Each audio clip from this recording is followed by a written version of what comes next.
안녕하십니까.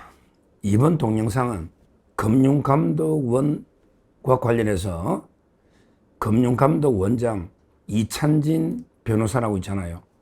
이재명이 그 사법연수원 18기 동기, 그 다음에 노동법 학회 회원 같은 동기, 그래서 이제 이재명 사건을 변호하고 있는 변호인. 그리고 옛날에 제가 제일 먼저 단독으로 방송했는데 이찬진이가 2019년에 이재명이가 경기도에서 할 때 그 선거법으로 2심에서 이제 그 벌금 300만 원 받아서 당선 무효가 될 위기, 그때 그 대법원의 권순일이 통해서 김만배가 권순일 통해서 그 이재명이 살아날 때, 그게 2019년이죠. 권순일, 김만배. 그때이고 2019년에 고등법원에 그 벌금 300이 놓잖아, 이재명이가. 그때 5억을, 돈 5억을 이게 이재명이한테 빌려준 이자가 이제 이찬진 변호사다. 근데 그 다음에 1년 뒤에 5억을 갚은 걸로 돼 있거든요. 이재명이 집을 담보로 잡고 돈을 5억을 빌려줘서 5억을 갚은 걸로 돼 있단 말이야. 근데 이게 아무리 봐도 이게 이해가 안 되는 게요. 5억을 빌린 건 왜 빌렸을까? 아마 이게 변호사비 때문에 빌릴 수는 있겠다는 생각이 들어요. 근데 그것도 좀 이해가 안 되는 게, 그때 이재명이 현금이 10매덕이 있었거든요. 신고 재산이 10매덕. 그러면 이게 굳이 5억을 빌려서 그 다음에 1년 뒤에 5억을 갚는다고? 돈이 없는 것도 아니고 이게 돈을 쓸 데도 없는데 왜 1년 동안 이게 빌렸다 갚을까? 이게 뭔가 수상하다. 어떨 때 쓴다? 주로 뇌물 받을 때 많이 쓰는 수법이에요. 뇌물 받을 때. 왜? 5억을 일단 이게 빌려놓고요. 필요하면 이게 쓰고, 갚을 때는 이게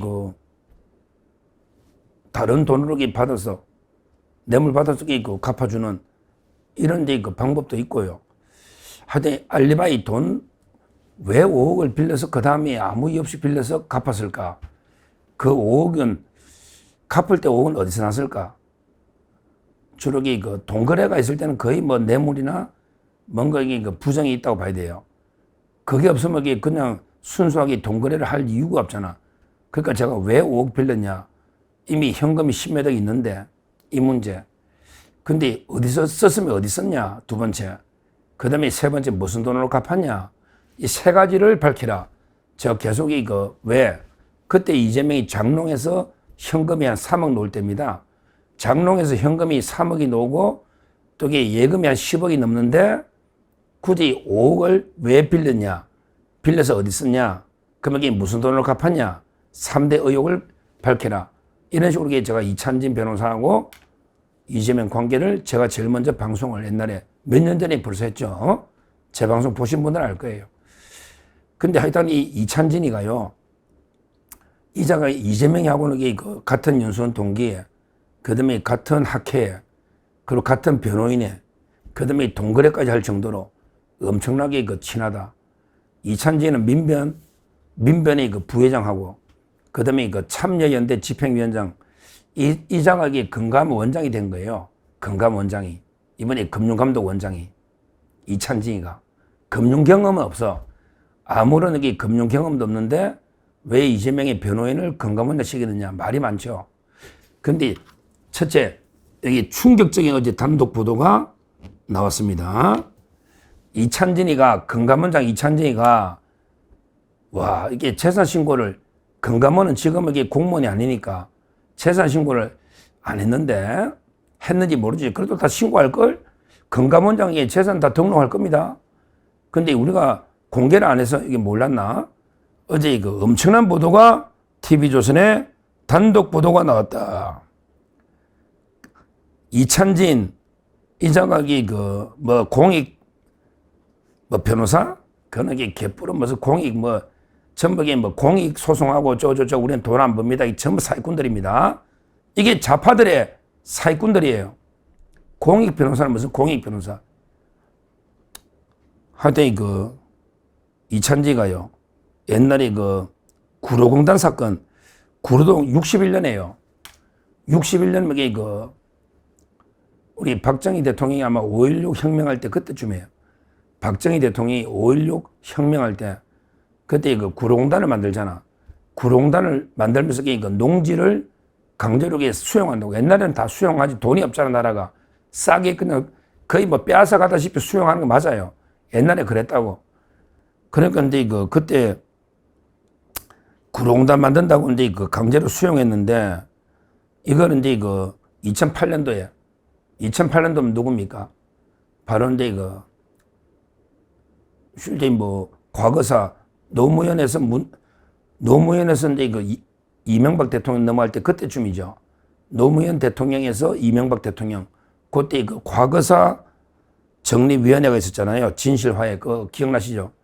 그게 아마 신보가 있었을 거야. 옛날에 문정인 신부인가 뭐 이런 거 있잖아요. 뭐 누군가 하여튼 이래가지고 그때 아마 구로동에 농민들 땅을 좀 보상을 제대로 해야 된다.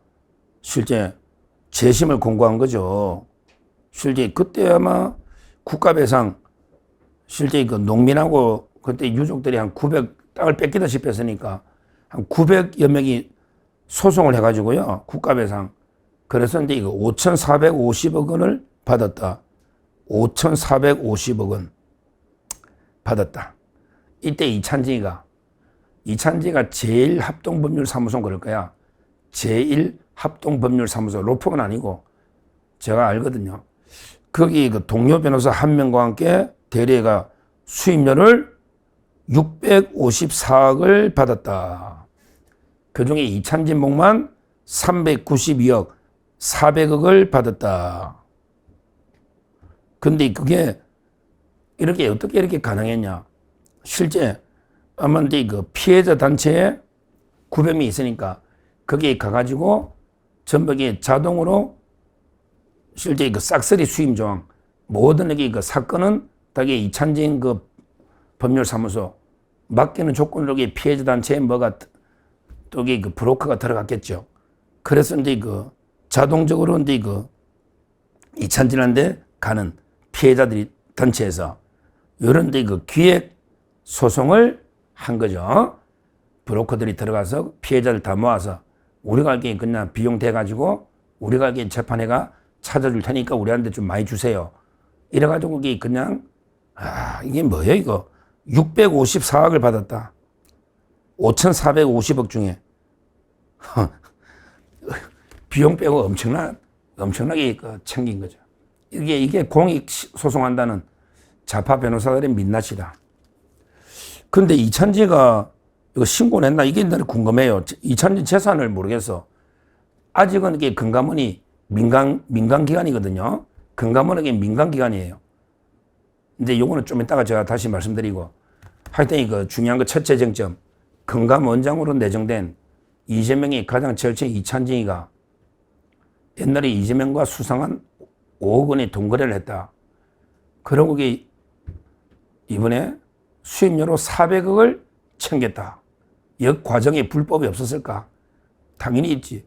기획소송으로 브로커 들어가서 싹쓸이 수임하면 변호사법 위반이 될 수 있다.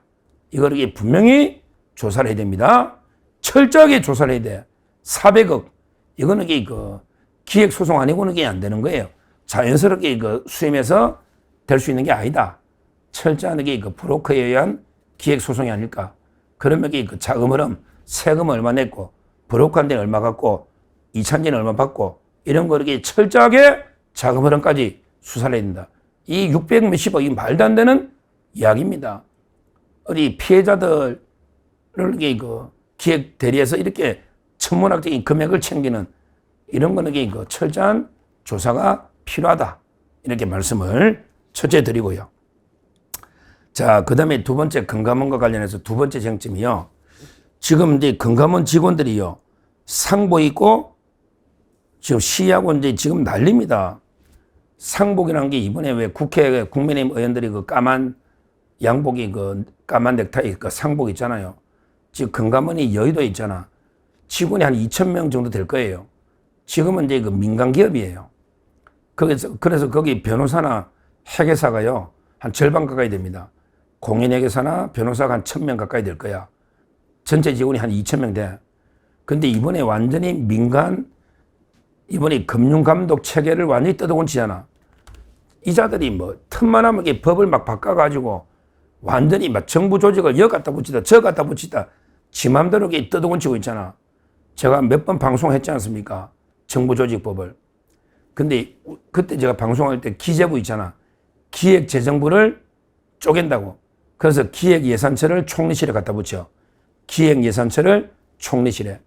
그러면 그 기획재정부가 이제 그 재정경제, 재정만 되는 거죠. 경제정책. 그러면서 그 금융감독위원회하고 금융감독원이 있잖아. 지금은 이제 그 두 가지로 돼 있죠. 금융위원회하고 이제 그 금융감독원. 두 개로 돼 있다. 금융위원회는 이게 공무원이야. 금융위원회가 있고, 그 밑에 이제 그 민간기업으로, 기관으로 금융감독원.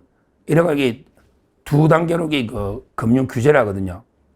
근데 금융위원회의 기능 중에 일부를 떼가지고 이제 기재부에 넘겨준다고. 왜 기재부가 이제 그 예산 기능이 뺏기니까.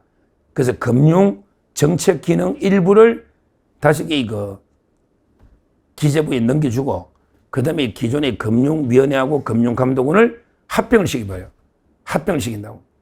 그러면서 이 금감원 중에 소비자보호원 있잖아요. 옛날에 김은경이가 하던 건데, 금융소비자보호원, 요걸 이렇게 독립시켜. 금융소비자보호원 쪽에서 독립시키고, 그 다음에 금융감독원과 금융위원회를 합병시키고, 요래가 이게 둘 다 뭐로 만든다? 공공기관으로 지정하는 거야. 이게 핵심이라고. 다시 한 번 말씀드리면, 현행은 이제 그 공무원, 공공기관으로 금융위원회가 있고, 그 밑에 그 민간기관으로 금융감독원이 있는데, 금융위원회하고 금감원을 기본적으로 합병시키는 거예요. 다만 일부 금융정책이 기재부로 가고, 그 다음에 금감원에 있던 소비자보호조직이 독립하는 거야. 그러면서 이 금융소비자보호원과 합병된 금감원, 요걸 둘 다 공공기관으로 지정해. 그러면 어떻게 된다? 직원들이 대우가 확 나빠지지.